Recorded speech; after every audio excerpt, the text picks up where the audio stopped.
Hello, my friends and fans and everyone else. Hello to everybody who tripped on this link.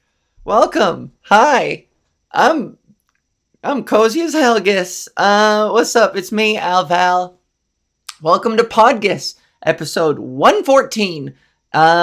We're back from a very long hiatus. Guess why?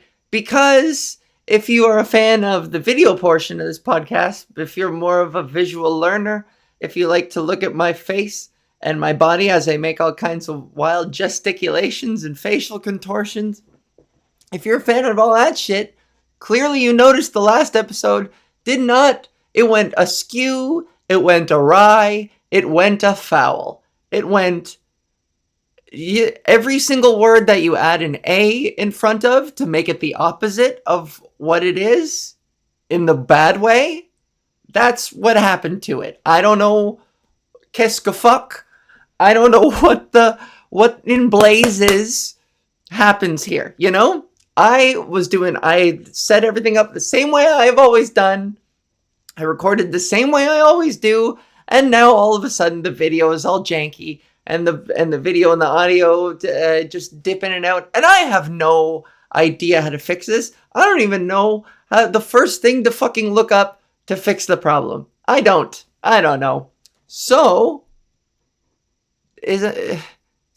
basically there. Oh, I didn't even do this part properly.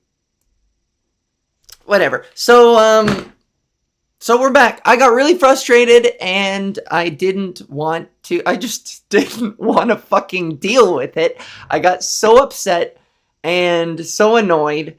If you are a listener of PodGis long enough, and if you know me well enough, you know that I am like Neo from The Matrix, and every piece of technology that I touch, I don't do a single goddamn thing differently. Sometimes things just start behaving in a completely fucked up way, and I have no explanation for it. They just start to be dysfunctional, and I get mad, and I get helpless, and I walk away. It's not a healthy coping mechanism. I could be a lot more proactive. I could be a lot more reactive. I could be a lot more,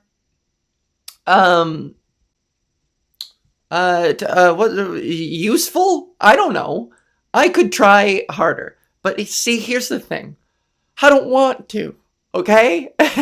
and when I get mad, when she gets mad, she walks. That's what she does. And so I apologize. All this to say, I apologize for the delay. If it does this fucking audio thing on video again, I'm just going to have to not do any more video gifs for a while and just do audio gifs for the next little bit and just fucking and figure it out. I don't know. I need equipment. Maybe it's time to invest. But what's the point of investing if no one's gonna watch? So I don't know. I don't know what to tell you, kids. Anyways, let's set that aside. Let's put that away. I've been traveling a whole bunch, and I want to get you caught up on my life and everything that I've been doing and what's been on my mind, because a lot's changed, and what I'm currently wearing, none of it makes sense. None of it matches. I just got these gloves in the mail.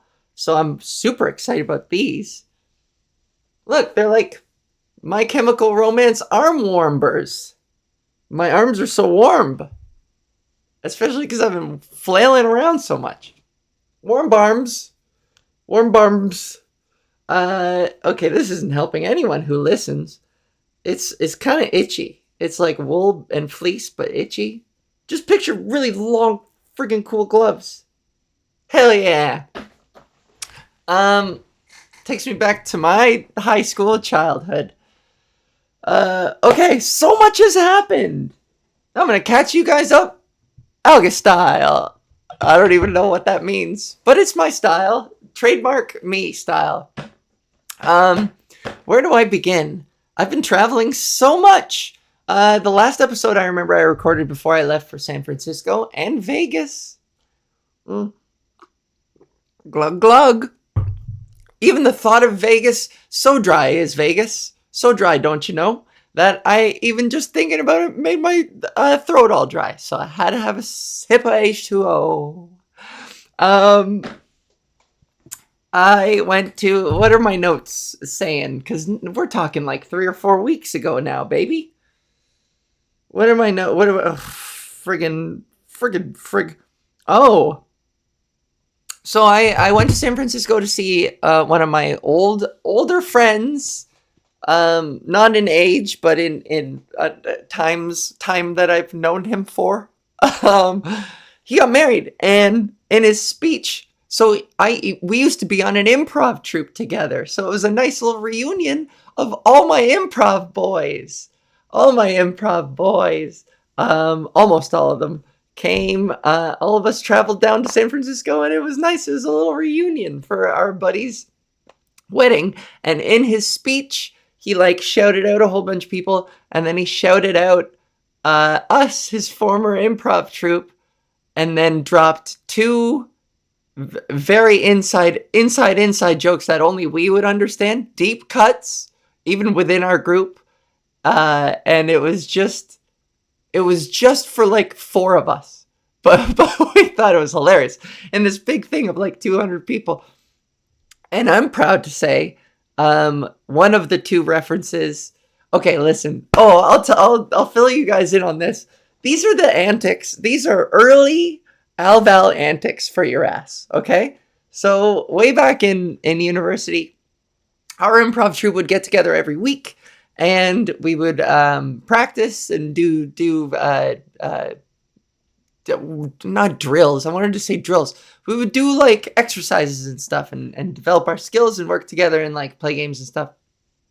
And me, being the lunatic that I am, the short attention span, always looking to throw a wrench in things, maniac as I am, I invented a game, and I did it all on the spot. I think I invented a few where the game was, let Al create a game on the spot.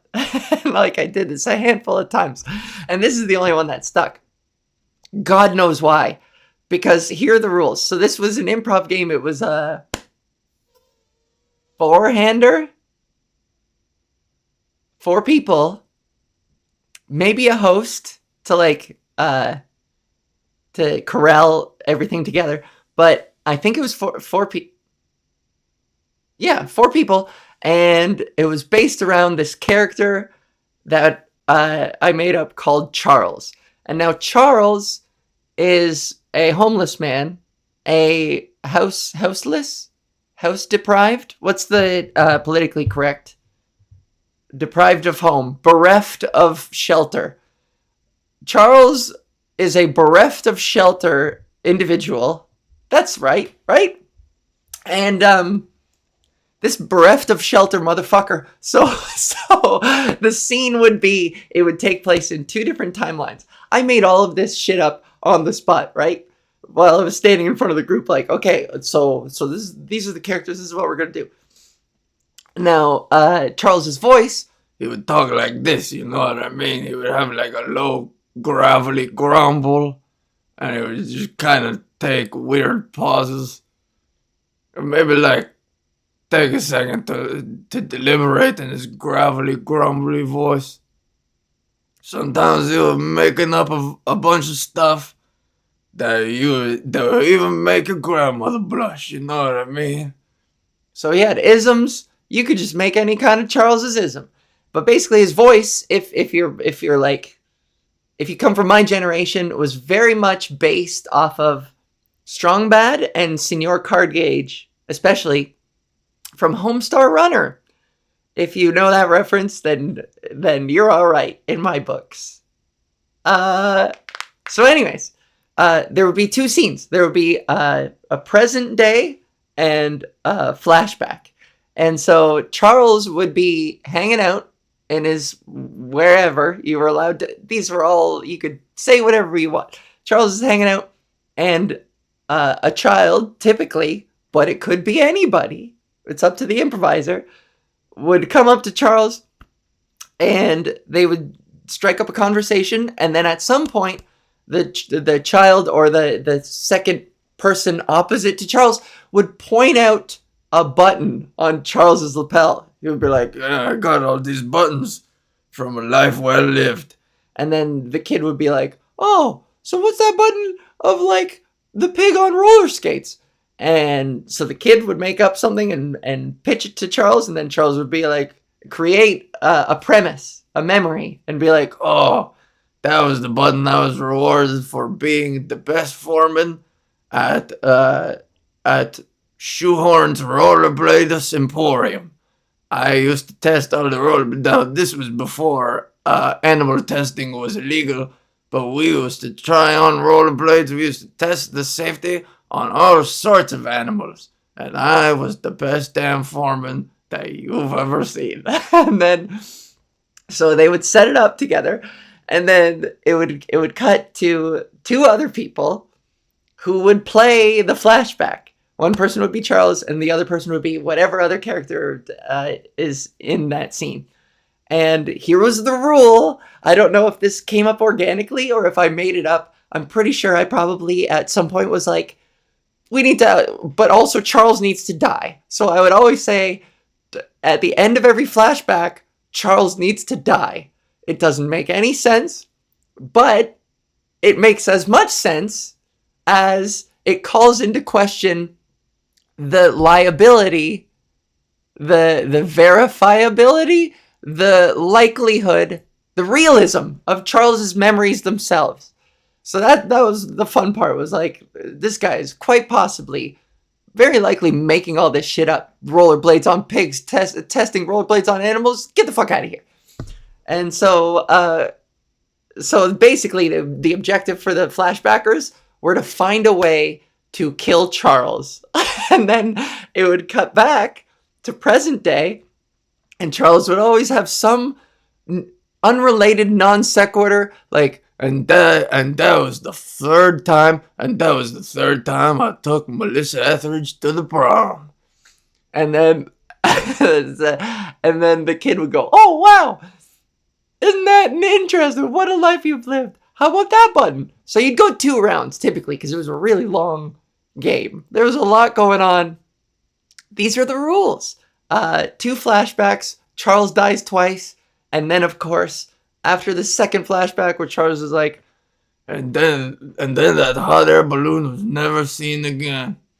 The kid and him would wrap up in some way that Charles had to die again. So Charles would die at the end of every single scene, because also, I think, maybe I'm giving myself way too much credit retrospectively, but I think it's kind of funny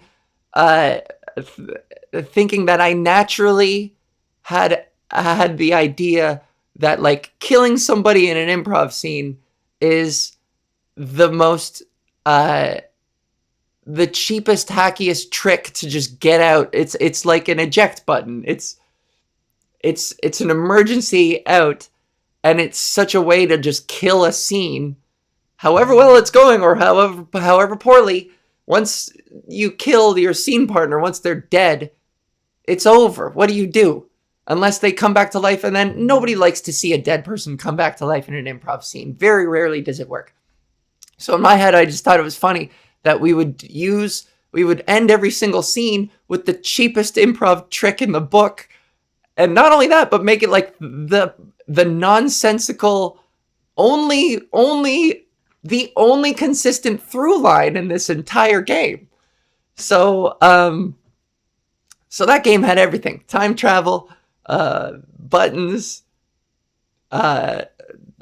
shelter deprived, bereft of shelter people, so like a cause sometimes in there, and and a little bit of philanthropy. So it had everything, and we called it Charles's Buttons. So all this to say, I was a genius at making up games on the spot, and that game stuck with us. We used to, this is the other thing, our improv troupe used to perform on campus all the time. We would book shows for all the residences and like at events and stuff. And I like to think we were pretty good. We had a great rapport. We were the best of friends.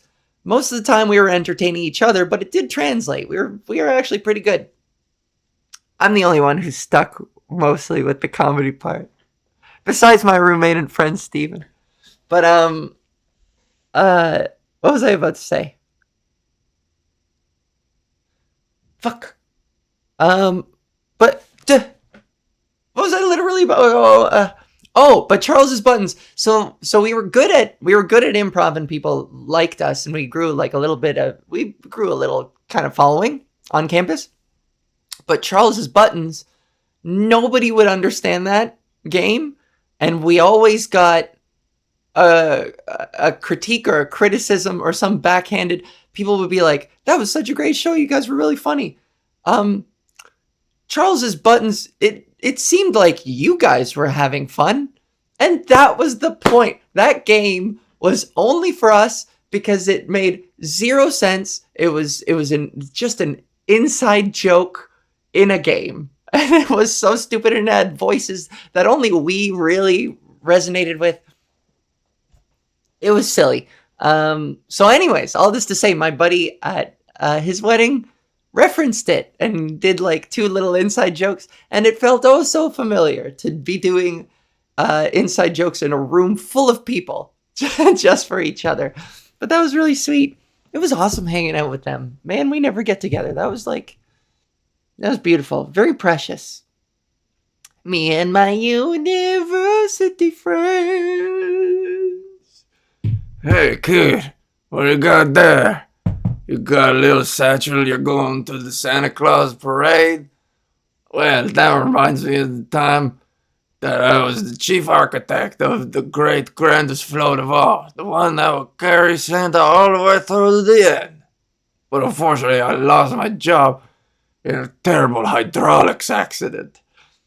Boom, and then he would cut over to the other scene. God, she still got it, you know? She still fucking got it, baby! Oh, kind of makes me miss improv. The appeal for improv, for me, like I used to do improv and stand-up together for the longest time, with my main focus being stand-up, but I was just such a big like comedy nerd fanatic that I would just do it all. And proudly, the improv skills have definitely contributed to my ability on stage when I fly solo. But I remember when I transitioned, it was just when I started exploring my gender, I had a little complex about like doing different characters, and like now that it opened the different genders, I would never play a woman. That would call too much attention to me. But now I wonder, now that I'm in like a confident enough place, now that I've reached this point where I'm like cool with myself, holy shit. It could be fun to go back. Think of all the voices I could do, you know? Pretty wild. Maybe I'll consider it.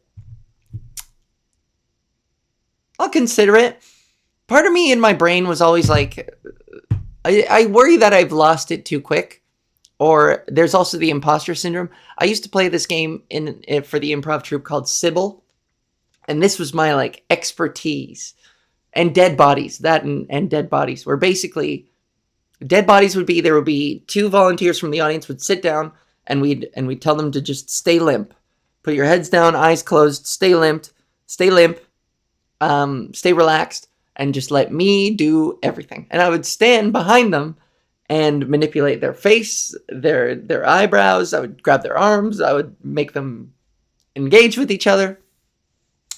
And it was always, and like, I would just fly. I would just take off and do this whole two-hander scene completely off the top of my head.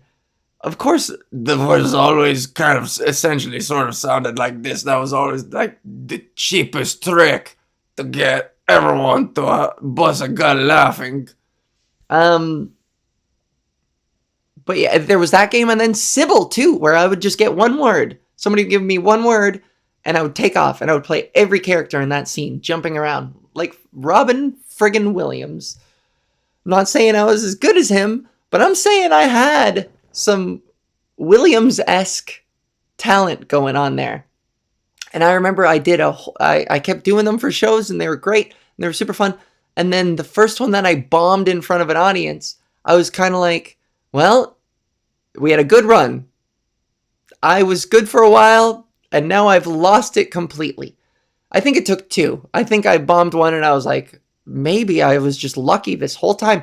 And then I bombed again twice in a row. And it was like, well, my luck had to run out eventually. There goes that skill. And then I got all self-conscious about it, and then I never did it again. What a shame. Me and my adult wisdom, looking back, however many years, 12 or so years, just how sad is it to not believe in yourself? How sad is it to give up on yourself like that? Pretty tragic. I don't want to let that shit happen to me ever again. Although I know I'm doing it in many different ways. I don't write scripts, even though I probably could. I've written sketches before. I've won and done some pretty good concepts. I'm a good writer, I think. But writing is such a grueling process, and the failure rate, not even the failure rate, but like it requires so much patience and editing and sifting through what is garbage until it's good and sticking with the garbage and just getting your hands dirty and it's boring. But I could be good at it. I think I would be good at it if I had the patience and the self-belief. And listen to me saying it right now. I obviously know what the problem is. And if you know what the problem is, surely you can overcome it. This is me just doing some positive talk to myself. If it relates to you, then go get him, Tiger. Get out there and do the thing that you're telling yourself that you're not good enough to do. You know what I mean? Idiot. Turn this off and go do the thing. I'll be here. You can just, I won't take it down. Pause. You can hit pause. You can put a little bookmark. Hey, that's a new idea. What if we made NFT bookmarks for podcasts and songs and YouTube videos? That's a good idea. Somebody get me Elon Musk. Get me a crypto bro on the line for this really brilliant concept. NFT bookmarks, so that you can't like replicate them or anything. You just put one time. You're like, I stopped this podcast here. This is my NFT bookmark. I don't know what the fuck I'm talking about. Bored Ape. I saw online like some of them that were like 150 million are worth, I don't know, $27 now. That sucks. Sucks to be you. I don't have a lot of sympathy for people who spend money on that shit. I don't know the first thing about crypto or investing, but even I, in my bottomless stupidity, knew that was really dumb. That was ridiculous. Okay. Oh man.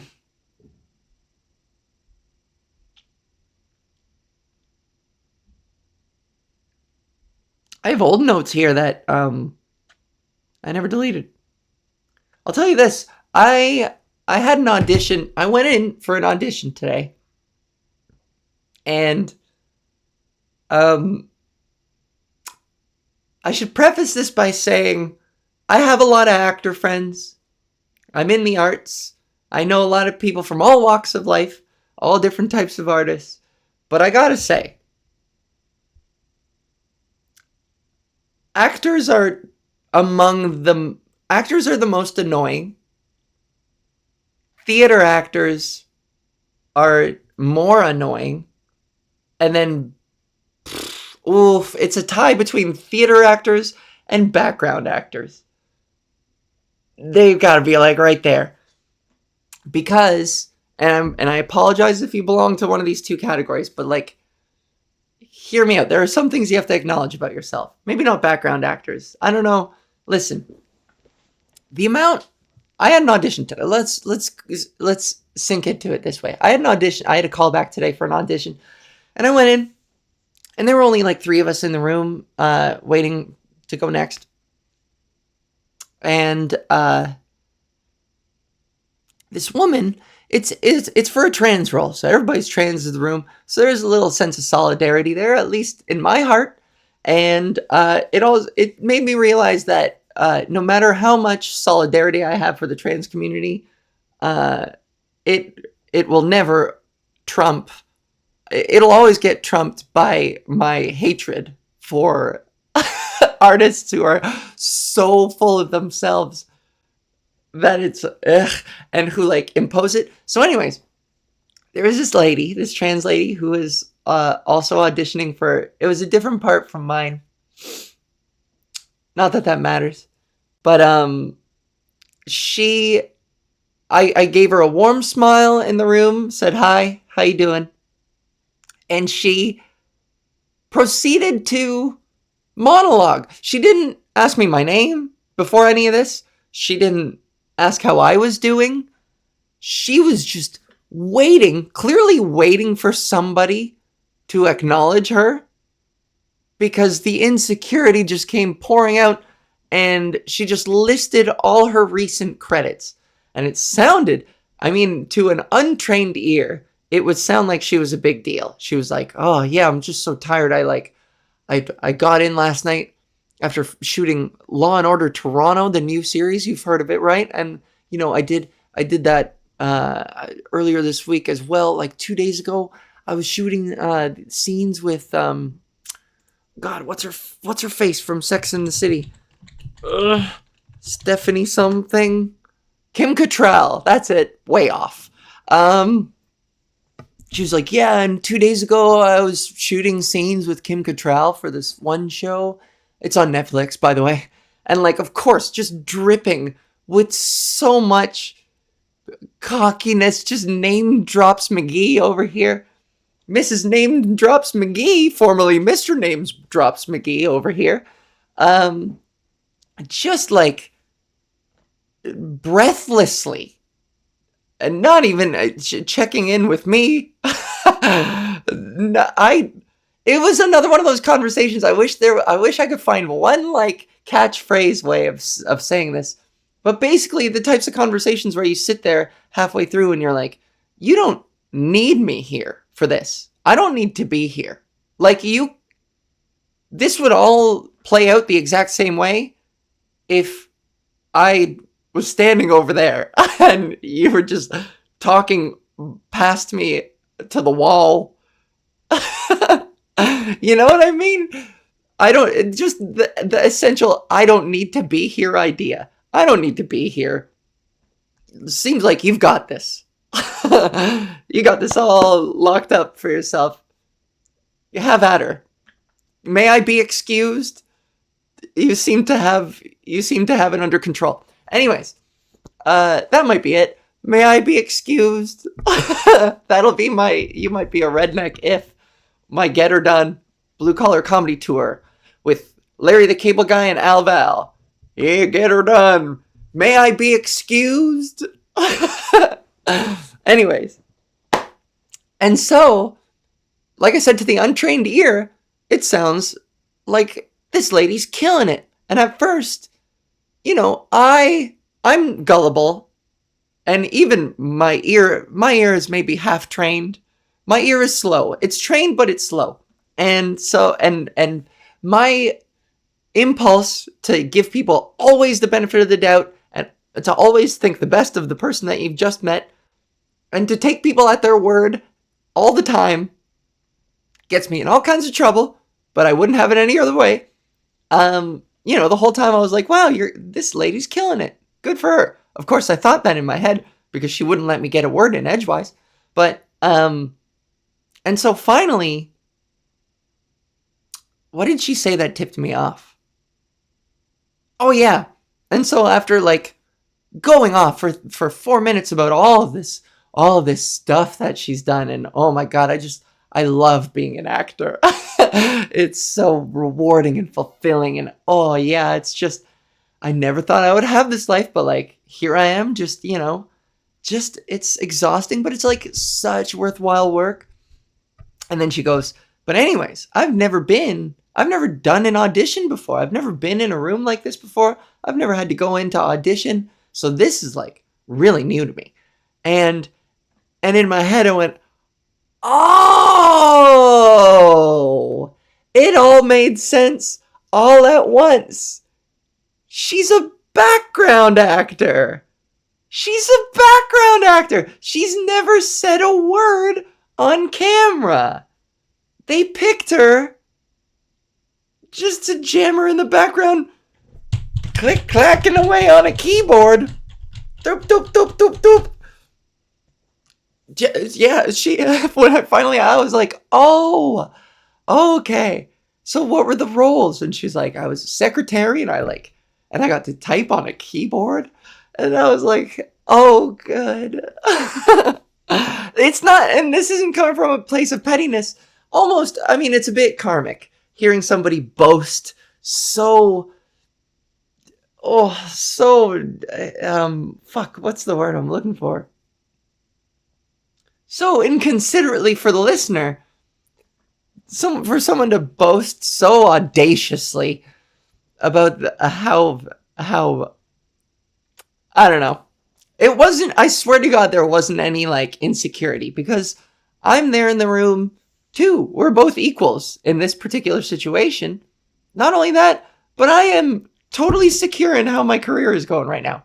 I wish it was going better, but like, I'm not competing against anybody. And currently, I mean, sometimes I trip up, and of course, my jealousy and my envy will get the better of me. I'm not above it, but today, this week, I'm like, I have a lot to be proud of. I'm in a good, content space.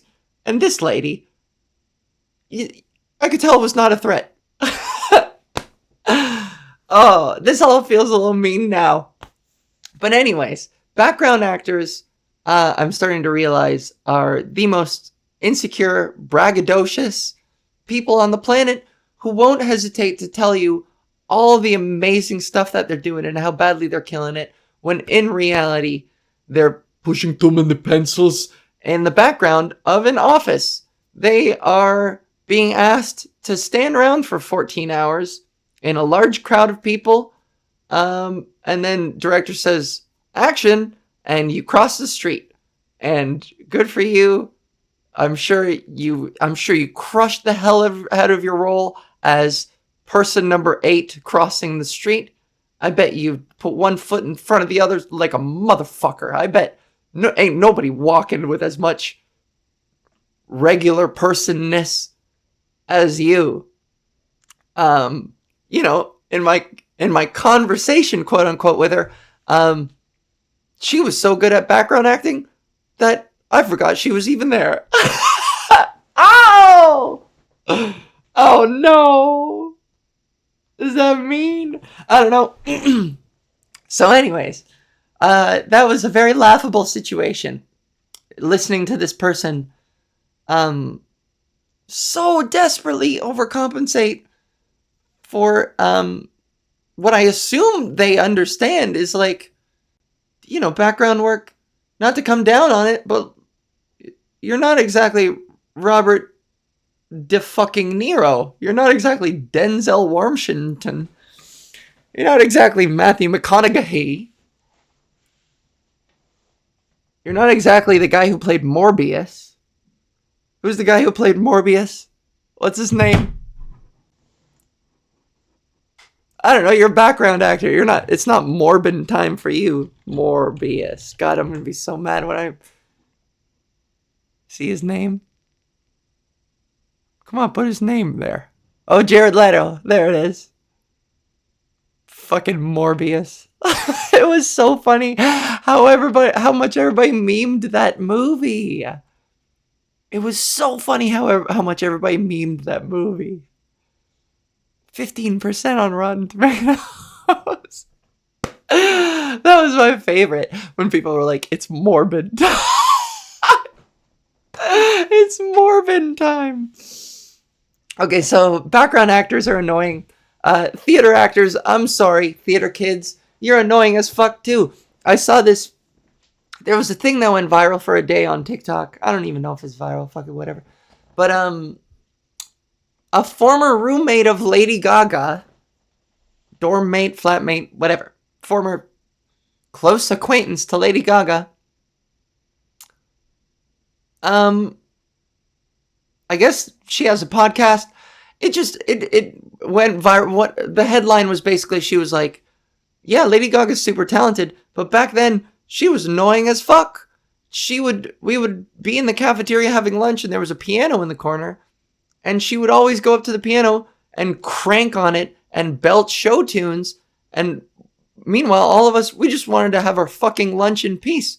So congratulations to her, and I wish her all the best. She was awesome. But at the time, that particular behavior was very intrusive and very annoying. And I was amazed at the responses. Look, you can all stand for Lady Gaga, but let's have a little self-awareness and like and get over your idolatry of her enough to understand that you too, you as a regular human being, before she was even a thing, you too would want to eat your fucking lunch in peace. It's not like she was out there singing fucking Born This Way in its final polished form. No, she was probably singing fucking Just Around the River Bend in the most obnoxious, over-the-top way while you're trying to just have your little bologna sandwich in peace. So it seemed like I was taking crazy pills. I looked at all the comments under the post, and everybody was trashing this former roommate. They were like, yeah, she's just jealous, and like, who's this irrelevant bitch, and blah blah blah. And like, first of all, none of that's relevant when, like, you know, I can only see people just say things. People are like, somebody shoved a microphone in her face. Hey, you're the former roommate of Lady Gaga. What was that like? And, you know, you'd be like, let's be real. It was kind of annoying. And now everybody thinks that this is the statement that she identifies with. This is her definitive. This is everything she represents in this tiny little, you know? So people are like, what a jealous bitch. People dressed her down, read her for filth, made all kinds of presumptions about her personality. Like, when really, I know perfectly well, I would have been that person. I would have been the same person to be like, yeah, she wouldn't shut the fuck up. I never got to sleep. She was always singing fucking Wicked. I just wanted some peace and fucking quiet. So it seems I'm the only one who understands what it's like to hang out around theater people. They are obnoxious. They are attention whores. They can't turn it off for a fucking second. And look, you can do all your whataboutisms. Comedians are fucking annoying too. A lot of them are. A lot of them are not. The normal ones who have nothing to prove, artists in general, across the board, of course, their insecurity is what makes them act out this way. And that isn't a particular thing in any one area of artistry. However, the way it manifests itself is the most obnoxious when it comes to background actors, theater actors, and you know what? I'll throw in open mic comedians into the mix. I'll throw in open mic comedians. I'll throw in, you know what? This'll be the great equalizer. I think new artists, amateur artists, artists who are just starting out in their trade, artists who are insecure about their stature, their place, their own contribution to the form. It's the insecure newbies that are the most insufferable. Capiche? Is that that's some good? That's a good. Diplomatic. That's the word I was looking for. That's a good diplomatic way of concluding this entire rant. This goddamn 25-minute fucking rant about how annoying people are. How annoying am I? The audacity that I would host a podcast thinking that, hey, you need to sit down for an hour and a half, put everything down, put it down, and just all eyes on me. All ears on me. Maybe I'm giving you too much credit. Maybe you're throwing this on while walking your dog, watching your pooch take a giant shit in the middle of my rant about annoying people. I'm no better. Now that I've trashed other people, let me share with you guys a story in which I am the one here getting trashed.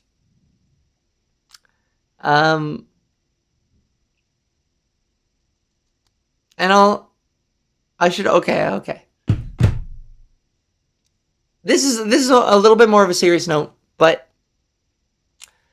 I'll tell you what's been going on in my brain this week. Finally, some of the footage, not all of it. I'm pretty sure I have to go back and watch it. I recorded it, but my Halifax Comedy Festival taping aired on national TV here in Canada. Yay me! Do you need me to list all my other credits? I'm so insecure. I need you to know that I'm legit. Please. No, I was counting, it's my fourth slash 4.5 fifth, if you count 4 and 2 halves, if you count my New Faces taping, which wasn't really a taping. It was on YouTube and it was shared through JFL. But it was taped, but not for TV. And the little bit of stand-up I did off the top on Drag Heels. But I'm not counting those. So I've been on national TV for stand-up 4 times in the past 3 years. Which is a hell of a feat. Big pat on my own back. That's pretty fucking unprecedented. That's pretty cool. For a newbie? Hell yeah. Now listen to me brag about it. No. And this is the thing. Not only did they tell me about this the day before, it would have been nice to promote it a little bit, but this is why I wouldn't actually promote it that much, is when I look back, that footage that they posted, today is November 22nd, 2023. That was filmed April 8th or something, 2022. So we're talking a year and a half later. A year and a half later, this footage comes out. And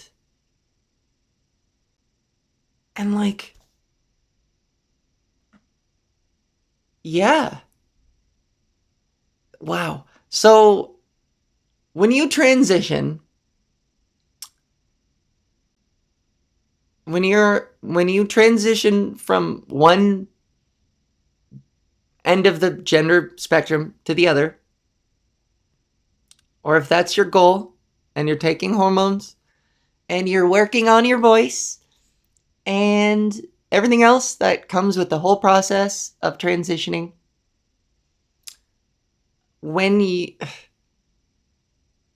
there's a lot that can change in 2 to 3 years. I am abundant evidence of that.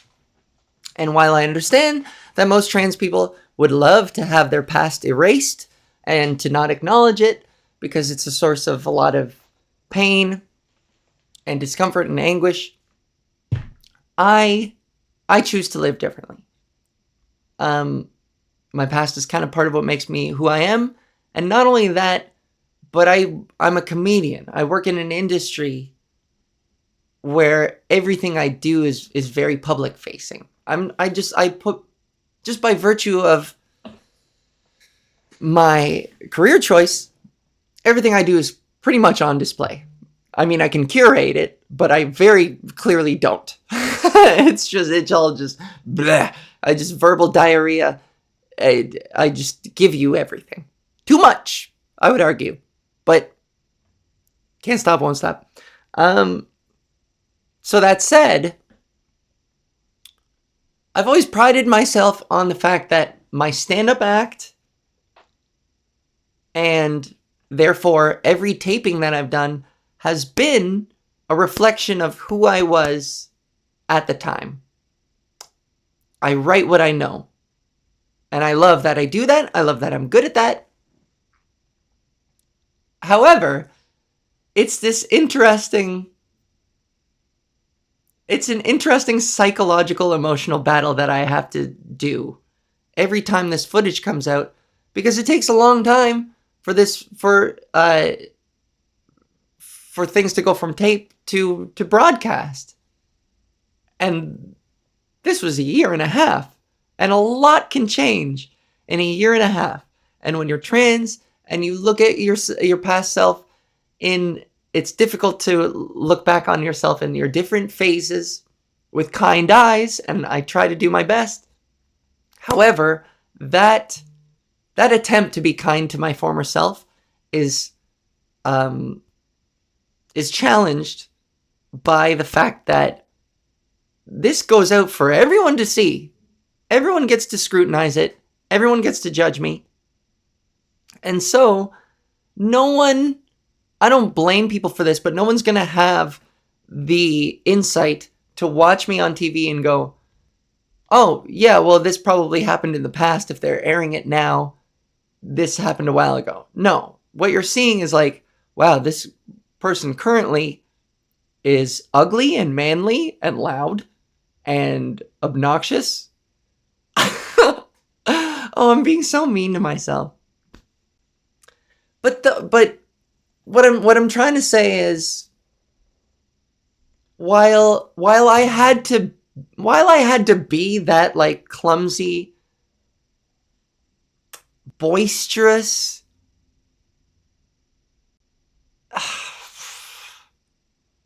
while I had to be that clumsy baby trans with a shake and go wig and a raspy voice and a bulky, manly frame, I had to be that to be what I am today. And I have to be what I am today to be a quote unquote improved version of myself in the future. However, it is so hard. I cringe really hard. And I find it so difficult to share these tapings when they come out. This has happened 4 times now, where they announce and they go, hey, your set is going to air on this night. Make sure you post it all over socials. And I think this is a particularly trans problem. It's compounded by my own, how hard I am on myself as a critic. Impossibly fucking hard.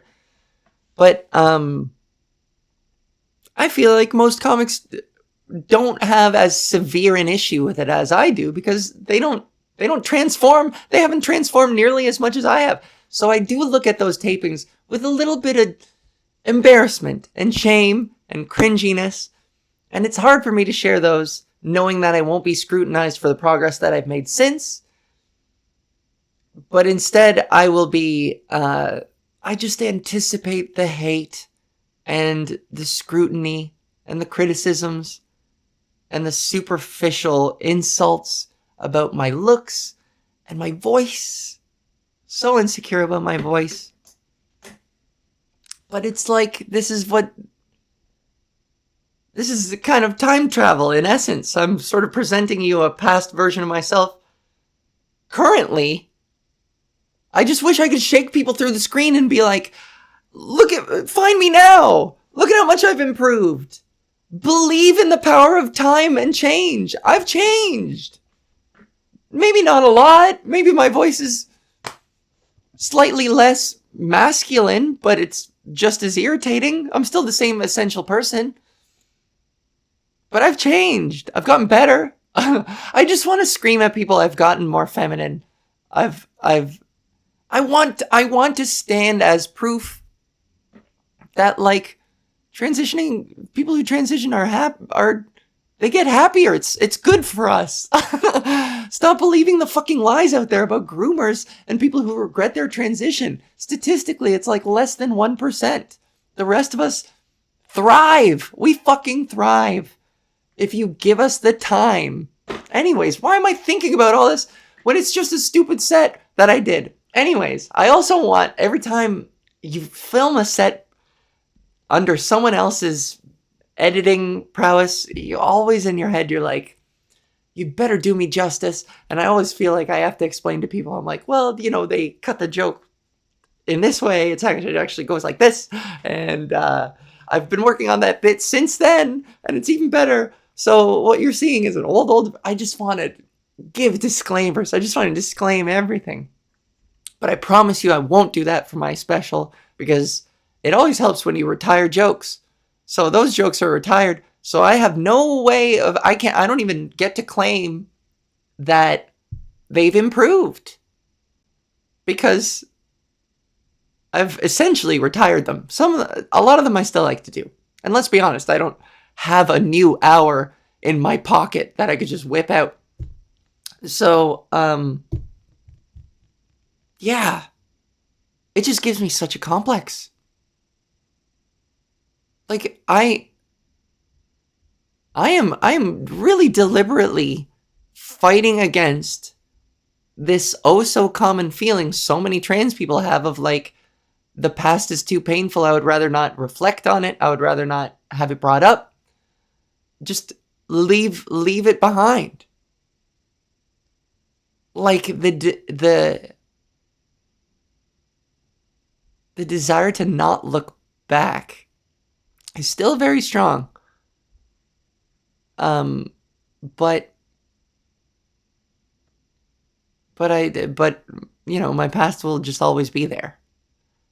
And especially when my comedy comes into play, like, these jokes are all a reflection of who I was at the time, and I need to be proud of them. And I am. I am when I talk myself back into it. But anyways, all that to say, here's a quick little story. Knowing me, it won't be quick, it won't be little. But I'm gonna convince myself that it is. Fuck it, here we go. Here goes nothing. So there was a guy, a sweetheart of a man that I went on a date with a few months ago. It was very refreshing. It was like life-changingly refreshing. A lifetime of disappointing exchanges. This was like the first guy that I actually felt a sincere, like, attraction to, you know? Where I wasn't just like settling because I was like, oh, he's actually treating me with some baseline decency. I guess this is as good as it gets. I should give him a shot, until I realize there's nothing attracting me to this person. And Al, you can't do this. You gotta be attracted to the person. You can't just, oh, he's nice. Fuck it. I'm with nice guy number 84 over here. Anyways, we hit it off. It was great. The date was awesome. I felt a genuine attraction to this man. And he to me. Or at least it seemed that way. And we were texting for a while. And then I went on the road. I got busy. And then he went on the road. He travels for work too. So it took a while for us to re-coordinate. But we stayed in touch. And then slowly he started disappearing. His messages started disappearing. And like I was the one to initiate every single time. So all these flags were coming up where it was like, I think he's losing interest because I'm always the one to like ask the questions and ask how you're doing. And like, and he's giving brief answers that don't perpetuate conversation. So finally I get insecure, and I'm a big fan of just transparency. Let's just fucking put the cards on the goddamn table. Especially when it's early. If it's early, it's that much easier. Just say what you think.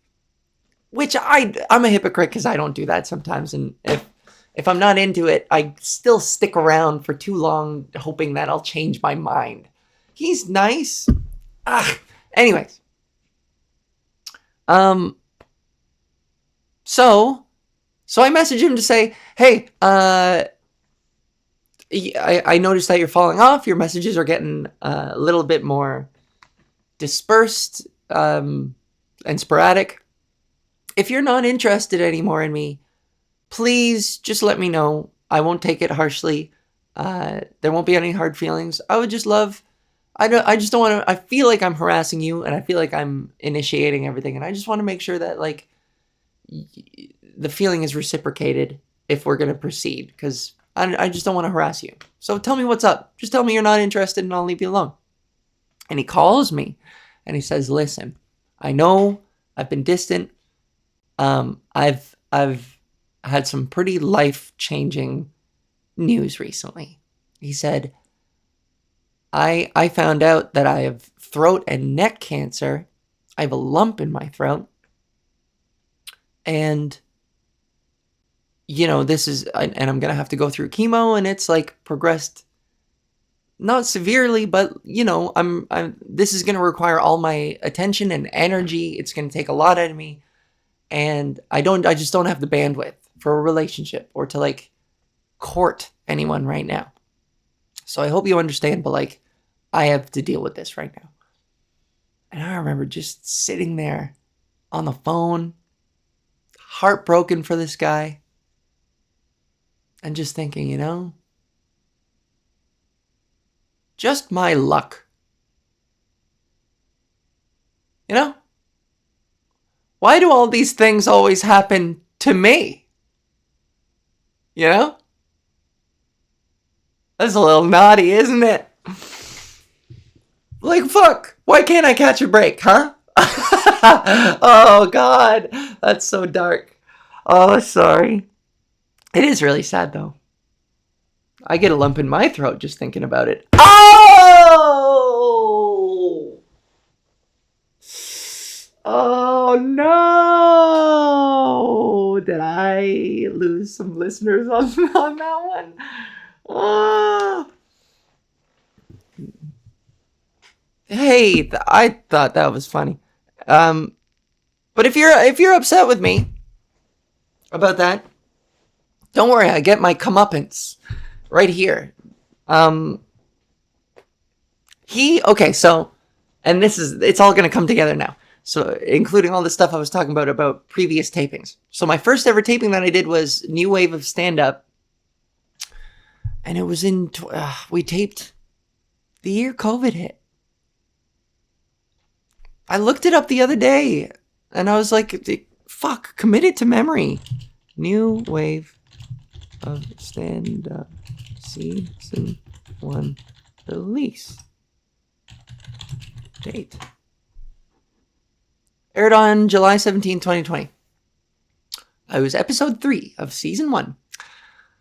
2020. So yeah, 3 years ago. And did we film it in 2020 or 2019?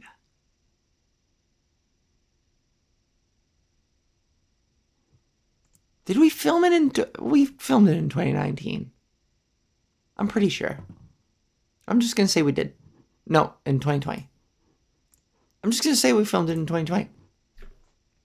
Fuck it. It was like right before COVID had really become a pandemic and it shut everything down. Anyways, I digress. It is crazy how much can change in 3 fucking years. So we filmed that in 2020. And I was so butch. And if you look it up, it's like the top fucking video on YouTube. I hate that it is. And I've spoken about this before, where it's the clip of me doing the I look like joke, essentially, where I say, oh,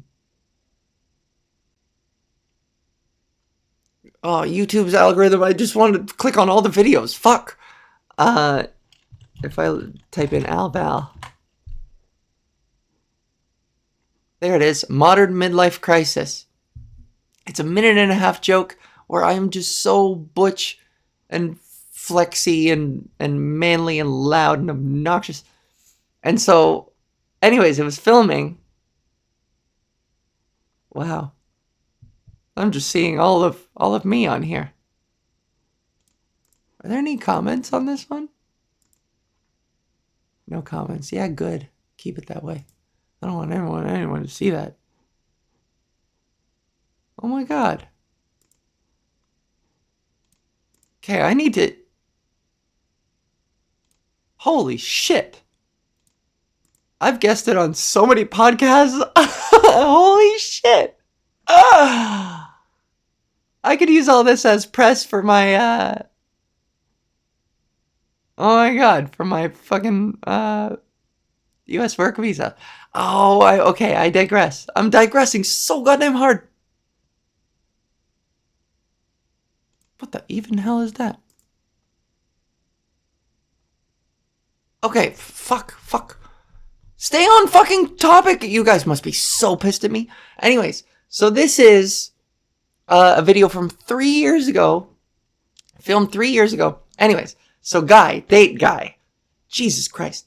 So, I loosely stayed in touch with date guy even after he messaged me about the cancer thing, because like, part of me I won't lie, part of me felt like I would love to, in my heart I was like, well, I won't pressure him, but like, if I can offer some levity every once in a while and like check in on him and just wish him well and just ask how he's doing, I feel like that would be healthy. I don't expect anything in return. I just want to like be there for him in whatever friendly, positive capacity that I can.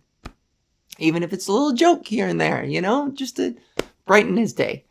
He's obviously going through a lot. So we've stayed loosely in touch. And then the other night, he messages me out of nowhere with a screenshot of me in that new wave of stand-up taping. And he said, I'll read it verbatim. Oh boy. He said, your competition? They were on a comedy show on TV. Not too funny, ... And there was a winky face in there. So at first, I was like, I responded, I was like, ew, yeah, and people have been messaging me. I'm getting messages from people who are like, hey, look, you're on TV. I've come a long way. That was me in 2020. And then he goes, oh my God, no way. And he didn't recognize me. So first of all, huge compliment to me in the changes that I've made since 2020 that I'm literally unrecognizable to this guy. But he hated my act so much that not only was I A, unrecognizable, but B, he said, as long as you are happy, that's the most important thing. That's, that's so subtextual for like, well, I think you're trash at comedy. I think. Also, like, he's seen my past self now. And it seemed like he got really turned off by it. So this is now a new complex that I have. People are going to watch old clips and videos of me and get turned off of present day me because they've seen me act like that in the past. This clumsy fucking oafish ogre. And they won't be able to unsee that. They won't be able to unattach that from me. So, like a few exchanges later, and this is the other thing. So, I am wearing the same dress in that taping that I wore to our one and only date. I wore the same fucking dress, and he still didn't recognize me. Honestly, I've been analyzing these texts for a while now, and I'm not sure if I'm like misreading the context. It's hard to contextualize what he means by, oh my God, no way, and I didn't recognize you, and the initial thing about is this your competition? I still can't tell. But I don't think he actually recognized me. I think he thought that was just some like manly gross comedian. I think he probably thought that was like released today and taped last week of someone else. But he didn't. Oh man. So anyways, he messaged me to say, essentially, definitively, I'm asking you not to contact me anymore. He said it was because of, all the things that he's dealing with, and I'm taking him at his word. I'm gonna believe him, of course. I'm like, wow, I wish him all the best. But the timing of it, it's kind of embarrassing imagining that, this guy was willing to like stay in touch with me through his cancer treatment until he saw my performance on new wave of stand up and was like, ugh, I can't talk to ew. I just can't even look at you anymore. I can't talk to you anymore. That was yikes. So yeah, my old stand up. Huh. And I wore the same dress. So there are good things and bad things to take from this. Basically, the good being, look at how far I've come. It's a good look at how far I've come moment. And I gotta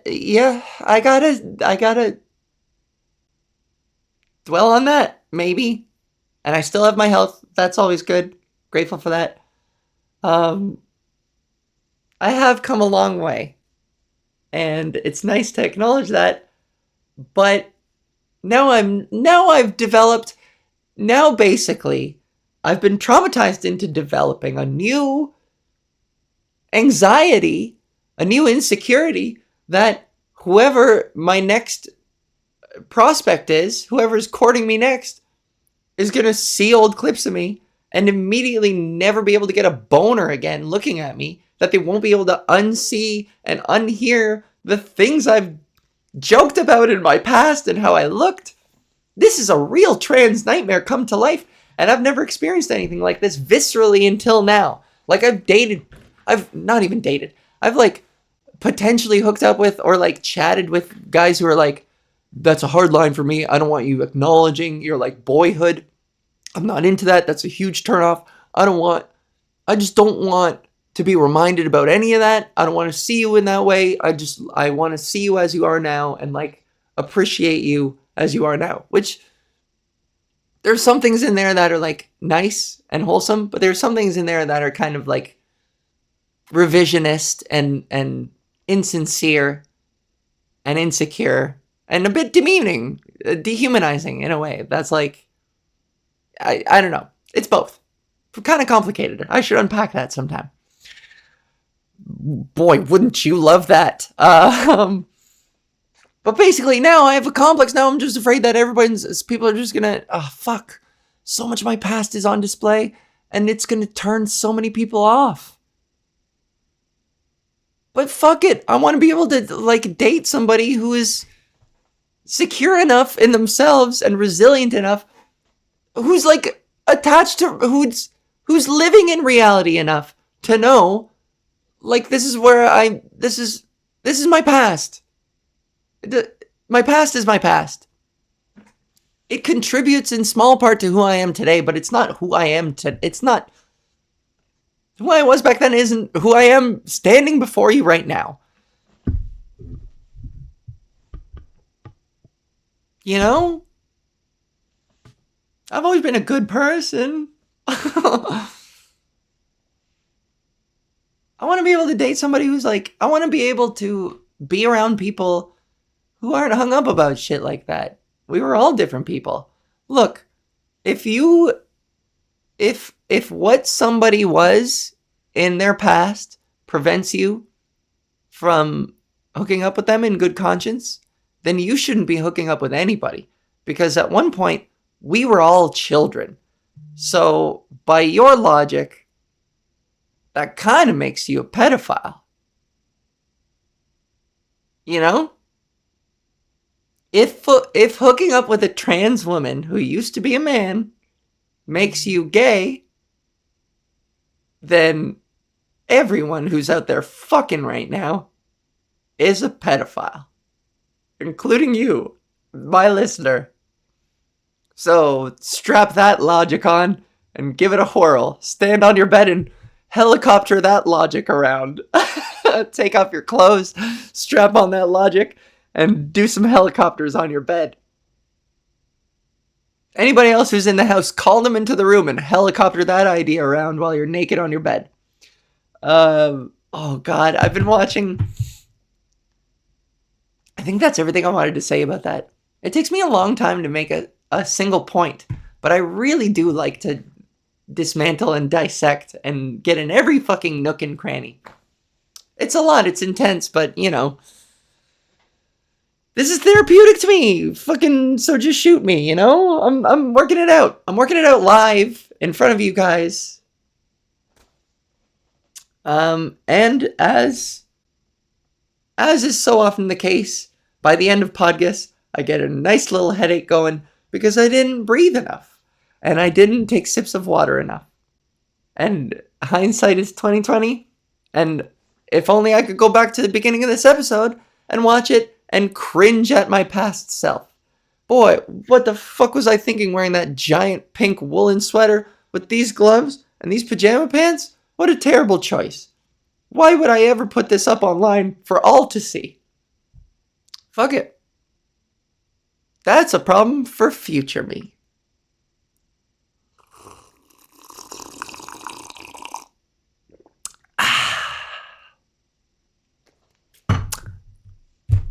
Oh man, there was so much more I wanted to talk about. Vegas. How much time do we have? I'm an hour 10. I was told to go an hour 30 on podcasts, but I could do whatever the fuck I want. Yeah, I'm just gonna talk and then we'll see when we find like an endpoint. I almost wonder if that could be a bit. This whole thing about this guy, whatever, it could be a TikTok. At worst, it's a TikTok. And I'll find a way to shorten it. But, God. Yeah.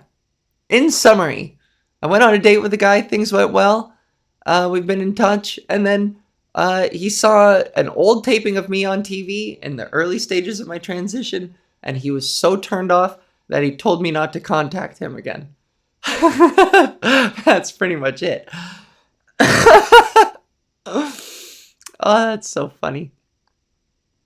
There we go. That's pretty good. My head hurts. I have so much stand-up work to do. I sent away my cut sheet for my special. Cut sheet, for those of you who don't know what that is, it is, how do I describe it? You basically take raw footage from both nights of your taping, both shoots of your special, and you timestamp stuff, and basically you're like a post-productions director.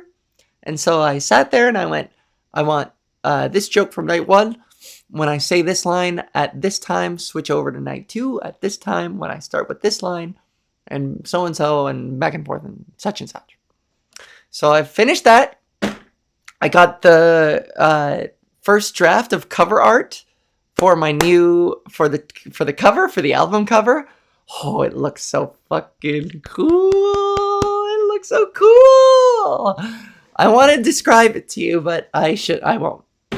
Oh, it kills me to keep secrets from you guys. Oh. It kills me to keep secrets. Well, whatever. Oh man, my December's all dried up. I don't have a lot of gigs. I'll be taking care of a dog. Cutie pie, little Winston, Winnie Pooh, a little golden retriever. What else? That's kind of, fuck, it's not to be a complete downer out of nowhere, but Trans Day of Remembrance just came and went. It was Trans Awareness Week last week. And listen, I mean this half facetiously, but whenever I see people complain online when they're like, Trans Awareness Week, and Trans Awareness Day and Trans Remembrance Day, and how many fucking weeks and days do you need? You already have Pride Month.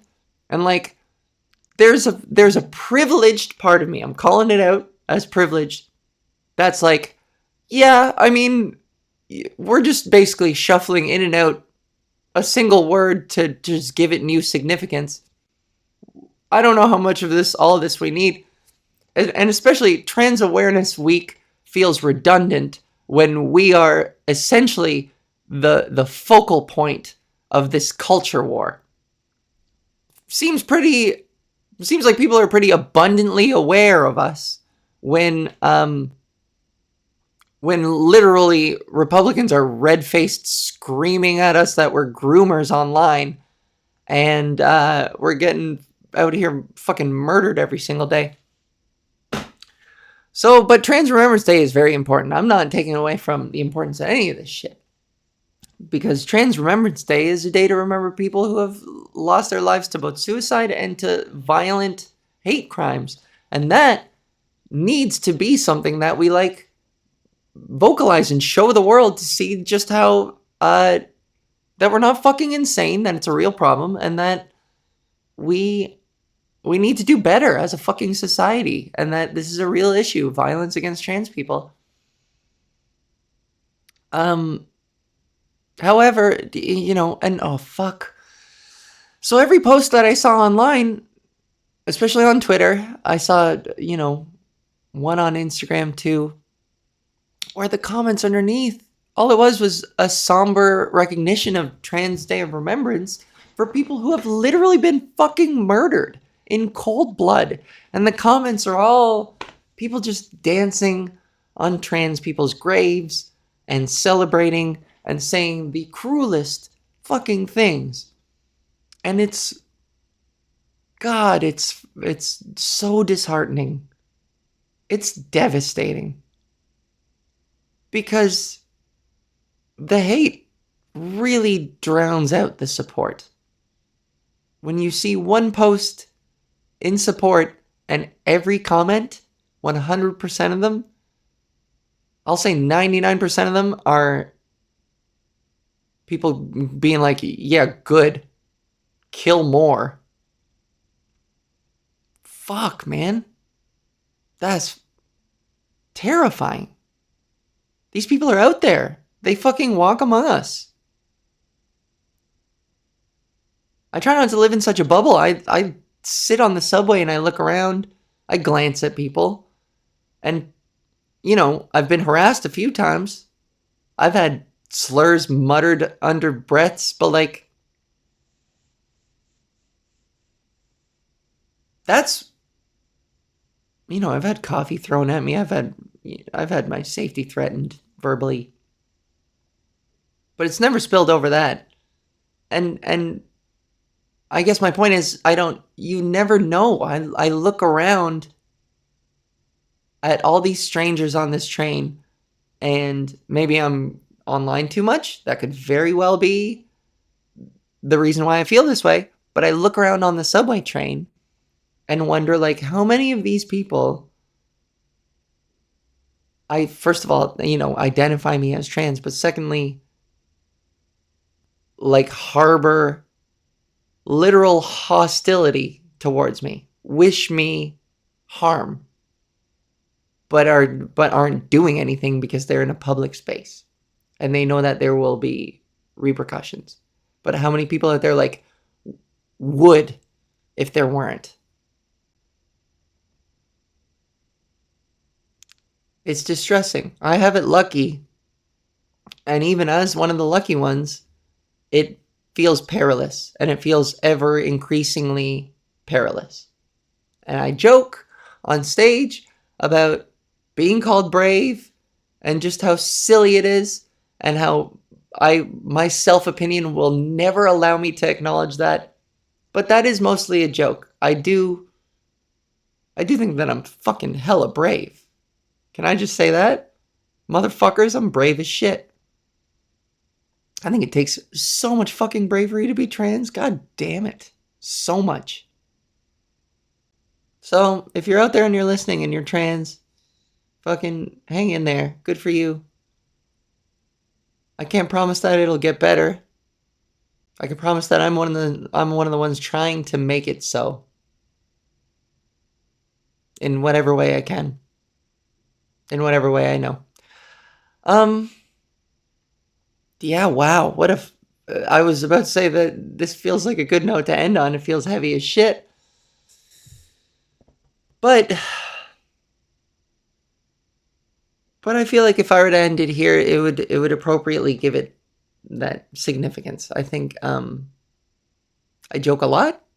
I love doing this. I missed it. Sincerely, I complain about the tech issues. If it weren't for the fucking tech issues, you know I would be all over this shit.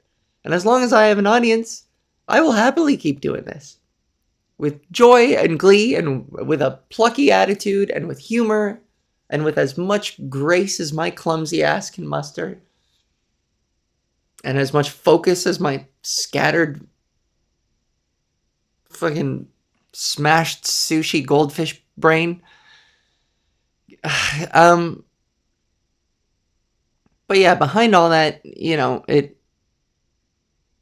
sorry if you come to this podcast to escape, but some things are pretty prevalent. Some things are pretty inescapable, and right now, especially lately, it's hard to feel a, a lot of hope.